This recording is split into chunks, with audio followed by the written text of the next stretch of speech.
Le roi Charles III va-t-il sévir contre le prince Andrew? Le duc d'York pourrait être expulsé par son frère. Il était jusqu'alors défendu par Élisabeth II, protégé par Élisabeth II, détesté par Charles III. Défendu coréen par sa mère pendant de longs mois et durant le scandale sexuel dans lequel il a été cité, le prince Andrew est maintenant inquiet du traitement que lui réserve son frère, devenu roi d'Angleterre depuis la mort d'Élisabeth II, le 8 septembre dernier. Et selon les premières indiscrétions, il a de quoi être angoissé puisque Charles III pourrait décider de frapper un grand coup. Le souverain, qui cherche par tous les moyens à tenir ses promesses de rationaliser la monarchie et de ralentir les dépenses, serait sur le point d'expulser son frère cadet de Windsor. Selon les informations du Daily Mail, en effet, le duc d'York attendrait une lettre l'avisant de quitter le Royal Lodge.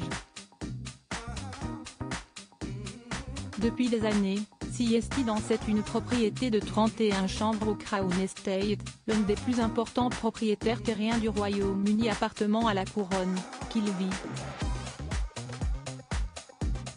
Puisque le roi Charles III avait prévenu vouloir se débarrasser de quelques biens et réduire les coûts de la monarchie, les spécialistes s'attendent désormais à un examen du vaste portefeuille de propriétés de la couronne, qui couvre plus de 200 000 hectares de terre.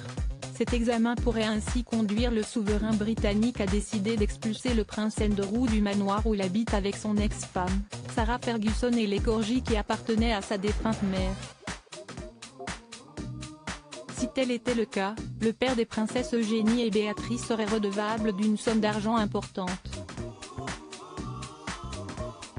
Charles III impitoyable avec son frère Andrew?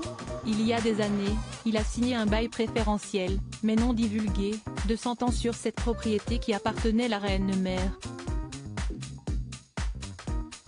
Grâce à ce document, le prince Andrew pourrait être indemnisé jusqu'à 7 millions de livres sterling en cas de rupture du contrat par la couronne. Comme le rapporte le Daily Mail, le prince Andrew ne possède aucune propriété, à part un chalet de ski acheté avec son ancienne épouse à Verbier pour 18 millions de livres sterling. Le duc d'York a ensuite été contraint de le vendre pour éponger ses dettes puisqu'il n'avait pas réussi à rembourser 5 millions de livres qu'il devait à la vendeuse, la mondaine française Isabelle de Rouvre, qui a intenté une action en justice.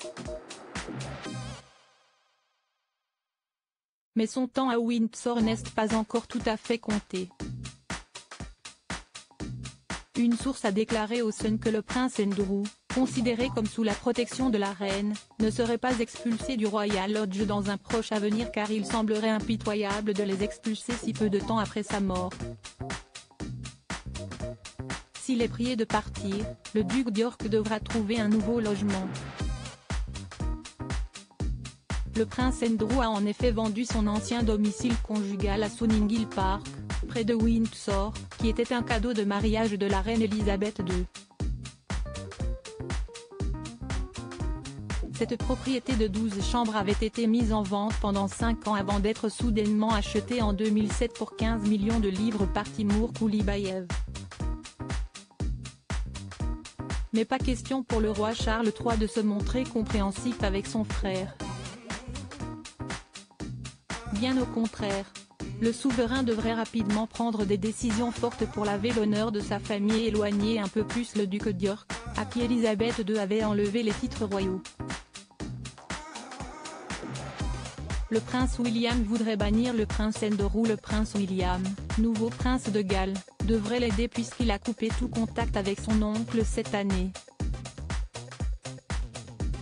Il n'y aura pas de rôle public ni de retour pour Andrew, si le prince de Galles a son mot à dire sur la question, et laissez-moi vous assurer que si est le cas, a déclaré Robert Johnson à Metro. Pour le prince William, si est simple, il devrait être banni.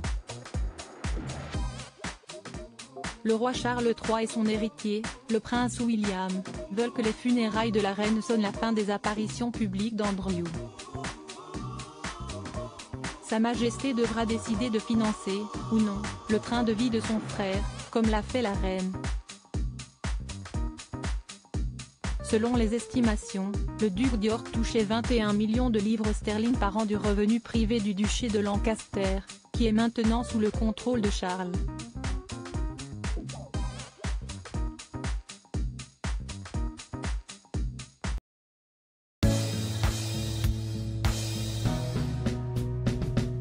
But there's all times through the rough times I think